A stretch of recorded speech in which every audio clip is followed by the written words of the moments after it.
네, 의원 안녕하십니까? 안녕하십니까? 네, 바쁘게 나와서 감사합니다. 네. 지금 기획재정위원회 맡고 계시죠? 네.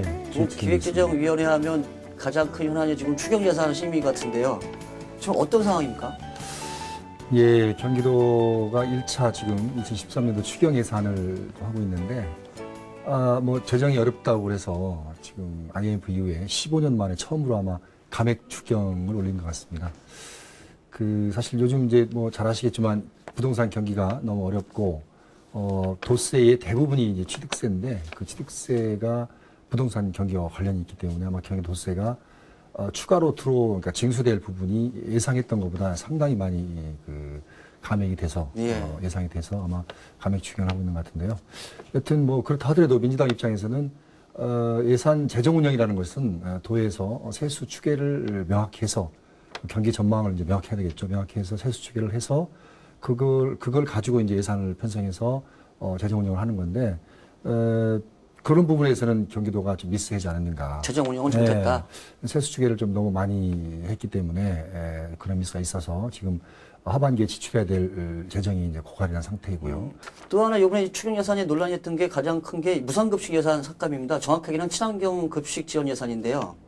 뭐 의원, 특히 경기도의회 민주당 의원들이 다 마찬가지겠지만 특히 의원님께서 여기 문제 삭감 안 된다 굉장히 크게 반대하고 계세요. 어떤 입장이신 거예요? 사실 추경 예산에는 무상급식 예산하고는 관련이 없죠. 그렇긴 사실 하죠. 그렇습니다. 이게 무상급식 예산을 편성을 않겠다고 하는 거는 2014년도 본예산에 편성을 않겠다라고 이제 하는 건데요. 네. 앞서 제가 이제 답변한 거 마찬가지로 이 부분도 재정 운영에 대한 부분이고요. 그 다음에 무상급식은 이미 이제 2010년도에 지방선거가 있으면서 도민들한테 이미 인정을 받은 표로서 인정을 받은 정책입니다.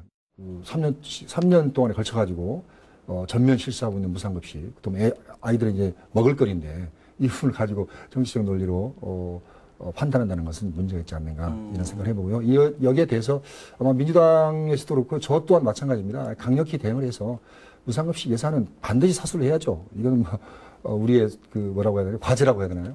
앞으로 이제 무상급식뿐만 아니라 무상교육이 이제 국가에서도 추진하려고 하는데 무상급식은 당연히 기본이고 계속 추진을 해야 된다고 봅니다. 예, 잘 알겠습니다. 지금 뭐 공약 말씀하셨는데 이 김 지사의 가장 큰 핵심 공약인 GTX 사업이 있습니다. 이 경기도의회 GTX 검증특위를 위원장 맡고 계시죠? 예, GTX가 좀 문제가 있다. 항상 이 말씀하시는데 어떤 문제가 좀 있어요? 사실 GTX 검증특위를 지금 3년째 하고 있습니다. 예. 기간을 2번씩이나 연장하면서 이제 검증특위를 하고 있는데 사실 GTX가 실체가 별로 없죠. 별로 없고 그다음에 지금 계획대로 했으면 2013년도 올해 착공을 해서 2017년도에 이제 완공하기로 한 그런 사업인데 아직 뭐 국토부에서 KDI에 의뢰한 예비 타당성 조사 자체도 아직 나오지 않고 있습니다. 사실 또 GTX는 아시겠지만 13조 600억이라는 13조 600억이요? 네, 우리나라에서도 아마 민자 사업으로는 그렇게 큰 철도 사업이 없었던 걸로 알고 있고요.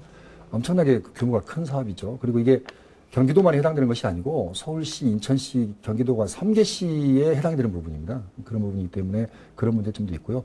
또 더욱 큰 문제점은 요즘 이제 용인경전철이나 의정부 경전철처럼 아주 지방 재정에 뭐라고 해야 되나 물먹는 하마라고 해야 되나요? 아주 골칫덩어리가 됐죠.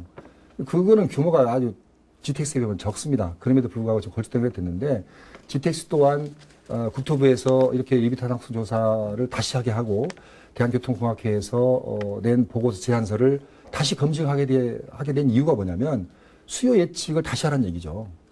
맞지 않다는 얘기입니다. 그러니까 거기에 보면 하루에 60만에서 80만 명 정도가 이용을 해야만이 BC가 1.24 정도. 그렇죠.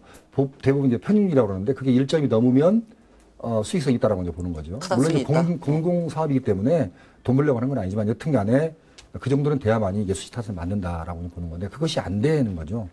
남은 의정활동 기간이 1년뿐이 안 남았는데 앞으로 어떤 그중에서 좀 더 집중하겠다. 어떤 계획도 있으세요? 글쎄요. 제가 지금 한 얘기가 대부분 중복이 되는 것 같은데 하여튼 뭐 그런 겁니다. 아까 말씀드렸듯이 광교 신도시 문제에 대한 부분도 그렇고요. 그다음에 수원시에 관련된 행정체제 문제 뭐 이런 부분도 이제 그렇고요.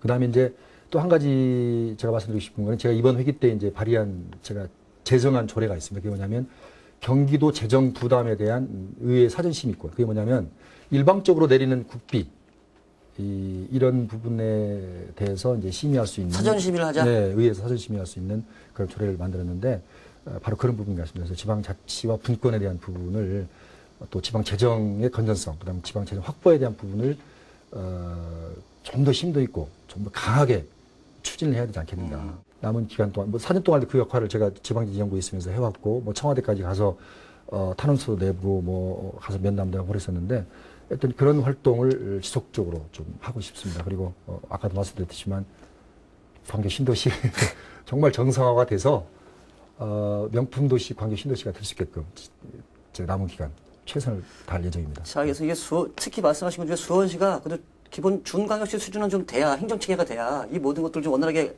이끌어갈 수 있지 않을까 생각이 듭니다. 맞습니다. 예. 그 뭐 당연한 거고요. 예. 그래서 거기에 걸맞는 행정체가 될 수 있게끔 정부에서 권한을 줘야 되지 않는가 네. 생각을 해봅니다. 자, 알겠습니다. 오늘 나와주셔서 너무 감사합니다.